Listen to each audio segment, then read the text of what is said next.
स्वागत है आपका खोजी खजाना टाइम्स न्यूज में। आइए देखते हैं खबरें विस्तार से। गुरु पूर्णिमा के पावन अवसर पर संत आशाराम बापू आश्रम इंदौर में बड़ी संख्या में देश विदेश से आए श्रद्धालुओं की मौजूदगी में गुरु पूर्णिमा महोत्सव मनाया गया। यहां सुबह 8 बजे से विश्व शांति व पूज्य श्री के स्वास्थ्य की कामना करते हुए हवन से शुरुआत हुई।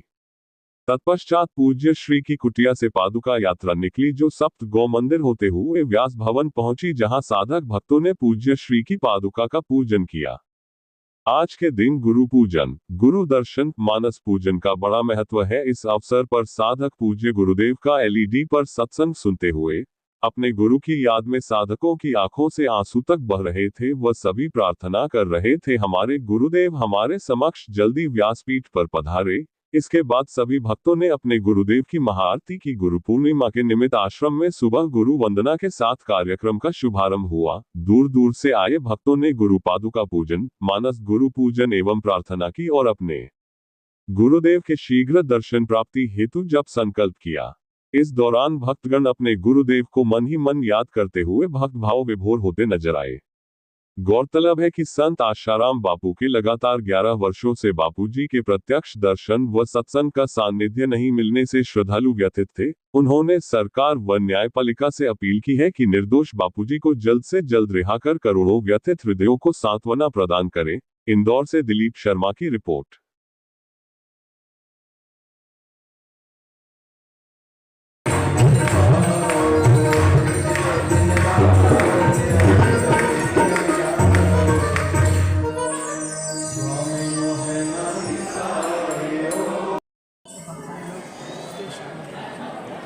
गुरु पूर्णिमा का जो पर्व है ये गुरु को धन्यवाद अर्पित करने का पर्व होता है और दूर दूर से लोग आते हैं। जो लोग बहुत व्यस्त होते हैं, बार बार पूर्णिमा आदि में नहीं आश्रम आ पाते हैं, वो भी आज के दिन आश्रम आते हैं, पूज्य गुरुदेव के श्री चरणों में अपना धन्यवाद, अपना आभार अर्पित करते हैं कि उन्होंने जीवन जीने का तरीका सिखाया है, एक नज़रिया दिया है। और दूर दूर से, इंदौर से ही नहीं, इंदौर के बाहर से भी बहुत सारे लोग आए हुए हैं। और ये जो कार्यक्रम है ये सुबह 5 बजे से लोगों का आना जाना ये शुरू हो चुका है।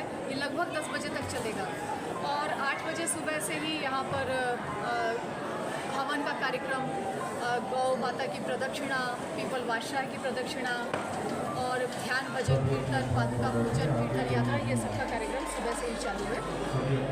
और आज गुरु पूर्णिमा पर यहाँ पर पाठ पूजन किया गया, क्या पूजा की गई है गुरु पूर्णिमा पर, इस तरह का मामला? हाँ, मुझे बापूजी जरूर जेल मंदिर में हैं, लेकिन हर साधक का जो अनुभव है ना, वो यही है कि वो हर क्षण हर पल उसके साथ में है। गुरुदेव ने हमको जो ज्ञान दिया है, जो आनंद दिया है, जो उनके हृदय, हम सबके हृदय में जो उनके प्रति भक्ति है, उसके माध्यम से सूक्ष्म शरीर से गुरुदेव हम सभी के साथ में है। ये जो अनुभव है ये एक साधक का ही अनुभव है। दुनियावी लोगों को ये अनुभव नहीं होता है, उनको लगता है कि इनके बापूजी तो जेल में पड़े हुए हैं, लेकिन जो एक साधक है वो साधक को जरा सा भी एक क्षण के लिए भी अपने गुरु से दूरी महसूस नहीं होती है। इस बात का दुख जरूर है, अगर वो आज यहाँ पर होते, हम लोगों के बीच में होते, तो उसका एक अलग ही आनंद और उल्लास होता। लेकिन एक बात और भी है कि ये जो घाटा है ये समाज को हुआ है। गुरुदेव के जेल मंदिर में जाने के बाद से साधकों को कोई घाटा नहीं है, आश्रमों में सेवा कार्य बढ़े हैं और नए नए लोग जुड़े हैं, लेकिन घाटा समाज को हुआ है।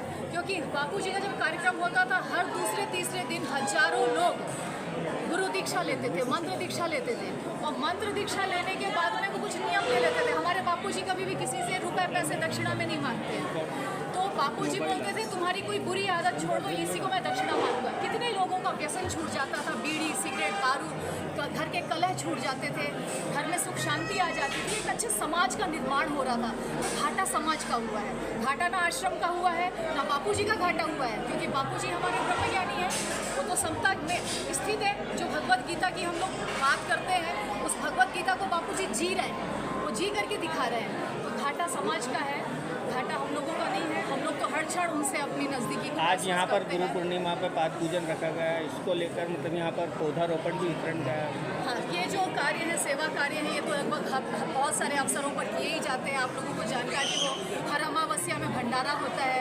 आप लोगों को जानकारी हो कि कितने कितने सारे गरीबों का राशन कार्ड बनाया गया है सर्वे करके प्रॉपर, जो कि महीने के हर रविवार, पहले रविवार को उनको राशन वितरण होता है, जरूरी आवश्यक सामग्रियाँ वितरण होती है। कितने सारे गरीब बच्चे हैं जिनको फीस नहीं भर पाते हैं, लेकिन होनहार बच्चे हैं, उनकी फ़ीस के पैसे दिए जाते हैं। इसके अलावा समय समय पर जैसे पूज्य बापूजी का अवतरण दिवस है, आत्म साक्षात्कार दिवस है, ऐसे समय समय पर कभी पलाश शरबत का वितरण गरीबों में, मरीजों में फल वितरण, इस प्रकार के ढेरों ही सेवा कार्य चलते रहते हैं। उन्हीं में से एक ये भी है कि बरसात का मौसम चल रहा है और आज पौधे भी वितरण किए गए हैं। और ये बस आज नहीं, ये वर्षों से ये परंपरा चली आ रही है। आपका नाम है? रश्मि चतुर्वेदी, संत श्री आशाराम जी गुरुकुल इंदौर में प्रिंसिपल पद पर कार्यरत। ठीक है।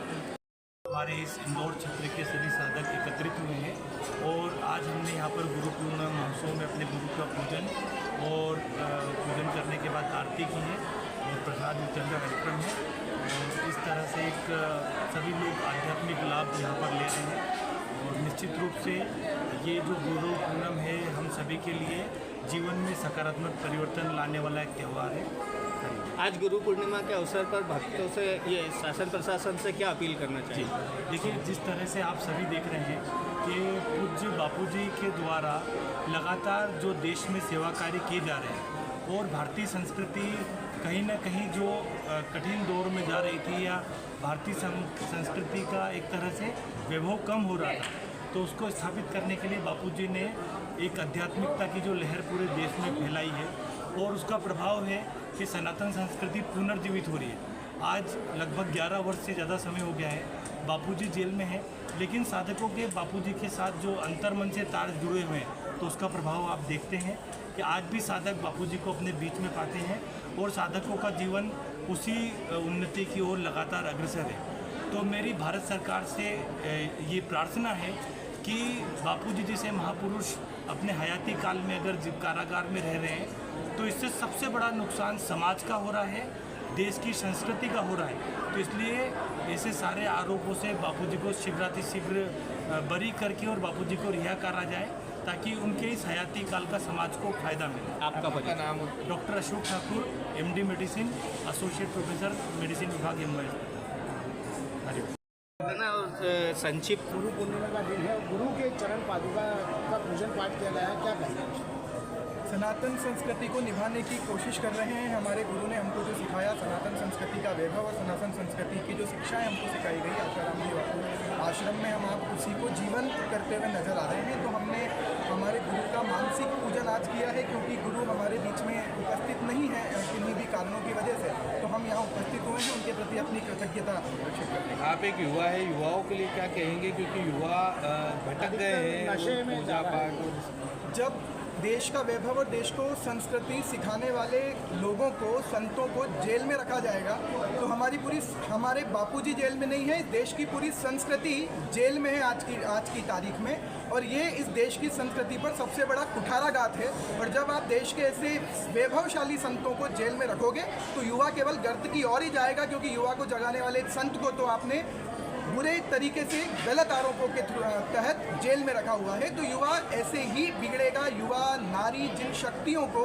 बापूजी ने जगाने की कोशिश की, जो उनके संपर्क में आए, वो तो आज भी चमक रहे हैं, अपनी वैभवशाली परंपरा को अपना रहे हैं। लेकिन जो उनके संपर्क में नहीं है और इन गलत आदतों के थ्रू आप जो संतों को जेल में पहुंचा रहे हो, तो युवा उन संतों के और हमारे धर्म से दूर होता जा रहा है। और जब धर्म से दूर होगा तो अधर्म की ओर ही जाएगा। आपका नाम?